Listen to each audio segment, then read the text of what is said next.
Welcome to new TV Telugu. రాష్ట్రం వైపు వేగంగా కదులుతున్న మొంతాజ్ తుఫాన్ నేపథ్యంలో ముఖ్యమంత్రి చంద్రబాబు అధికార యంత్రాంగాన్ని అప్రమత్తం చేశారు. తుఫాను సన్నద్ధతపై జిల్లా కలెక్టర్లు, ఎస్పీలతో ఆయన టెలికాన్ఫరెన్స్ ద్వారా సమీక్ష నిర్వహించారు. సహాయక చర్యల్లో ఎలాంటి లోటుపాట్లు ఉండకూడదని, ప్రజలకు అండగా నిలవాలని అధికారులకు స్పష్టమైన ఆదేశాలు జారీ చేశారు. ఈ సందర్భంగా సీఎం చంద్రబాబు కీలక ప్రకటన చేశారు. తుఫాను కారణంగా ఏర్పాటు చేసే పునరావాస కేంద్రాల్లో ఆశ్రయం పొందుతున్న ప్రతి కుటుంబానికి తక్షణ సాయంగా 3,000 రూపాయలు అందించాలని ఆదేశించారు. దీంతో పాటు ప్రతి కుటుంబానికి 25 కిలోల బియ్యం, ఇతర నిత్యావసర సరుకులను పంపిణీ చేయాలని సూచించారు. పునరావాస కేంద్రాల్లో అన్ని రకాల మౌలిక సదుపాయాలు కల్పించడంతో పాటు వైద్య శిబిరాలను తప్పనిసరిగా ఏర్పాటు చేయాలన్నారు.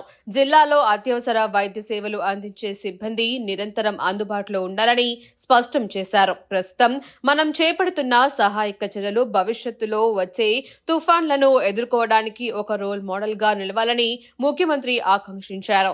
ఎక్కడ ఎలాంటి పొరపాట్లకు తావు లేకుండా సమన్వయంతో పనిచేసి ప్రజల ప్రాణ, ఆస్తి నష్టాన్ని నివారించాలని అధికారులకు దిశానిర్దేశం చేశారు.